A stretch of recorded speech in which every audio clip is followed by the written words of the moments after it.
ঠাকুর ঘরে কে রে, আমি কলা খাই না। দর্শক, এই কথাটি বলার একটা কারণ আছে।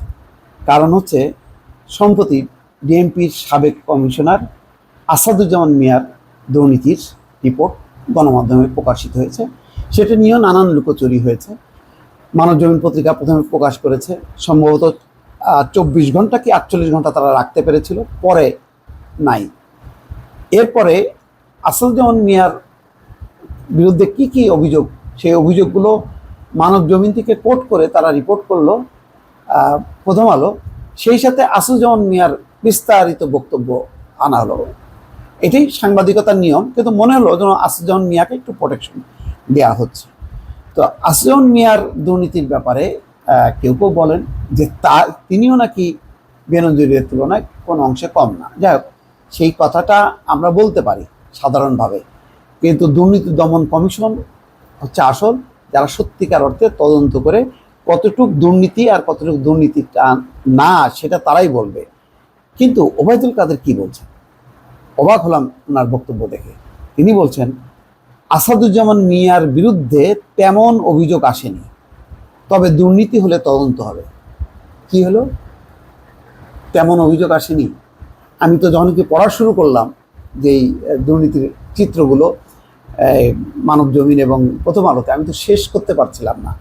শুধু একটা কথা চিন্তা করেন, আসাদুজ্জামান মিয়া কি ব্যবসায়ী? আসাদুজ্জামান মিয়া কি বেসরকারি কোনো চাকরিজীবী বা অন্য কোনো পেশায় আছেন, যে পেশায় লক্ষ লক্ষ টাকা বেতন পেতে পারেন বা লক্ষ লক্ষ টাকা কোনো পুঁজি খাটিয়ে তিনি উপার্জন করতে পারেন? তা তো না। তিনি একজন সরকারি চাকরিজীবী, গায়ে পুলিশের পোশাক। তো গায়ে পুলিশের পোশাক হলেই তার যদি একটা বাড়ি, দুইটা বাড়ি, তারপরে যদি অন্য অন্য জিনিসপত্র বের হয়, তখনই তো ডালমে কুচকালা হয়। এই প্রশ্নটা আসা স্বাভাবিক না? আসছে তো। তো এবং ওনারা যে সমস্ত পদ পদবিতে চাকরি করেছেন, এটা টপ পোস্ট, এগুলি গুরুত্বপূর্ণ পোস্ট। এই পোস্টের থেকে যদি না, তিনি তার নামে তো মাত্র 2টা, কিন্তু স্ত্রীর নামে 5টা, ছেলেদের নামে, মেয়েদের নামে, এটাই তো বেনজির সাহেবের তো তাই হয়েছে। তিনি তো বলছেন যে না, আমার নামে আমার কিছুই নেই, যা আছে আমার হলো স্ত্রী, আমার স্ত্রী বড় ব্যবসায়ী, আমরা জানলাম না। এত শত শত কোটি টাকার একজন মালিক তার স্ত্রী, অথচ আমরা জানলাম না। এখন তিনি বলছেন যে তিনি নাকি মালিক, তিনি কিছুই জানেন না। তার স্ত্রী, ছেলে মেয়েদের কি ব্যবসা করার সাংবিধানিক অধিকার নেই? হ্যাঁ, আছে। কিন্তু সেটা তো সব, যত দুর্নীতিবাজ কর্মকর্তা ধরা পড়ে, দেখা যায় যে সব শ্বশুর বাড়ির সূত্রে বড় লোক। কি ব্যাপার, ওই চাচা শ্বশুর, মামা শ্বশুর, অমুক শ্বশুর, তমুক শ্বশুর, এত শ্বশুর বের হয় তখন, যে তখন মনে হয় যেন ইনি একদম ধোয়া তুলসী পাতা, একেবারে খুবসুরত একজন মানুষ। বিষয়টা তো তা না।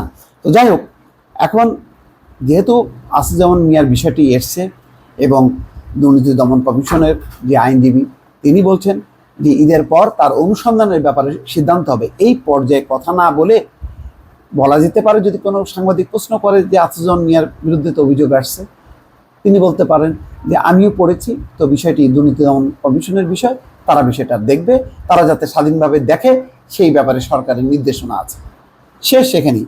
কিন্তু আসাদুজ্জামান মিয়ার বিরুদ্ধে তেমন অভিযোগ আসেনি। যখন আওয়ামী লীগের সাধারণ সম্পাদক এভাবে বলে ফেলেন, তখন তো যারা তদন্ত নেবেন, তখন তো তারা তো একটু ভয় পাবেন। বাবা, আওয়ামী লীগের সাধারণ সম্পাদক এই কথা বলছেন, তিনি মনে করেন না যে তেমন কোনো অভিযোগ নেই, তাহলে এইটা মনে হয় একটু ডালমে কুচ খেলা হয়, আমরা একটু ধীরে সুস্থে দেখি, বেশি আগ বাড়ায় দেখানোর দরকার নেই, তাহলে স্লো হয়ে যায়।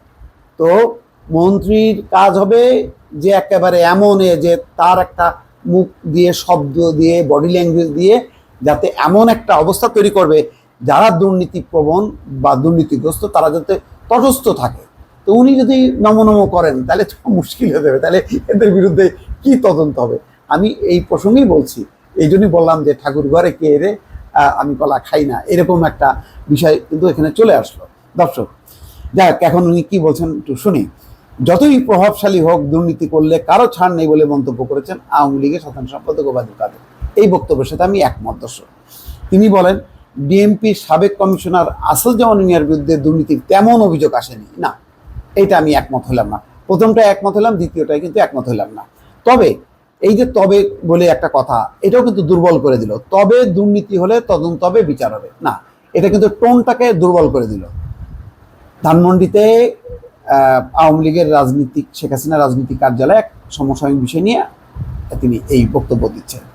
মন্ত্রী বলছেন, সরকার অন্ধকারে ঢিল ছুটতে চায় না। আসাদুজ্জামান মিয়ার বিরুদ্ধে দুর্নীতির তেমন অভিযোগ আসেনি, তবে দুর্নীতি হলে তদন্ত হবে, বিচার হবে, বিচার বিভাগ স্বাধীন, দুদকও স্বাধীন। যে যত প্রভাবশালী হোক তার বিরুদ্ধে দুর্নীতির তদন্ত করা হবে, তদন্ত শেষে মামলা করা যাবে, মানে বিচারের আওতায় আসবে। এই কথাগুলো যখন বলেন তিনি, মনে হয় যেন একটা গদ বাঁধা একটা বলার দরকার তাই বলে, মানে ওই ফোর্সটা থাকে না যখন কি তেমন অভিযোগ আসে নাই, না এটা বলা উচিত না। আমরা তো কিছুই জানি না, কিন্তু আমরা তো বুঝি যে ওনাদের বডি ল্যাঙ্গুয়েজ, ওনারা যখন কি পেশার বাইরে যখন কি অনেক বেশি দল দল সাজেন, দলের নেতারা সাজেন, নেতার মতন করে বক্তৃতা দেন, তখন বোঝা যায় এইসব কথার আড়ালে কিন্তু অন্য ঘটনা আছে। অর্থাৎ তারা তাদের কর্মকাণ্ডগুলোকে জায়েজ করার জন্য রাজনীতিকে একটা প্রোটেকশন হিসেবে নেয়। সুতরাং অন্য যে কারোর তুলনায় তাদের ব্যাপারে আরও বেশি প্রশাস হওয়া দরকার, আরও বেশি তদন্তের ব্যাপারে সচেতন, সক্রিয় হওয়া উচিত। ওবায়দুল কাদের বলেন, আসাদুজ্জামান মিয়ার বিরুদ্ধে দুদক তদন্ত করেনি, তার ব্যাপারে কি করে জানাবো? ঠিক আছে, সরকারের নজরে আসার আগে সরকার কিভাবে ব্যবস্থা নেবে, যখনই কোনো দুর্নীতির অভিযোগ নজরে এসেছে ব্যবস্থা নিয়েছি। এগুলিও কথার কথা, কিন্তু একটা কথা কিন্তু থেকে যায় যে বেনজির আহমেদ তাহলে এই দুর্নীতি তদন্তের মধ্যেই কিভাবে 4 মে সপরিবারে দেশ ছেড়ে চলে গেল, এই প্রশ্নের কিন্তু উত্তর এখনো আসছে না। এবং এখানেই মনে হয় যে দুর্নীতির ব্যাপারে যে ধরনের ঝাঁকুনি দেওয়ার দরকার বা সেরকম কিন্তু নেই, বরং কথাবার্তাগুলো গদ বাঁধা কিছু কথাবার্তা, যেগুলির ভিতরটা আসলে খুবই অন্তঃসার শূন্য মনে হয় মাঝে মধ্যে। দর্শক ভালো থাকবেন, আল্লাহ হাফেজ।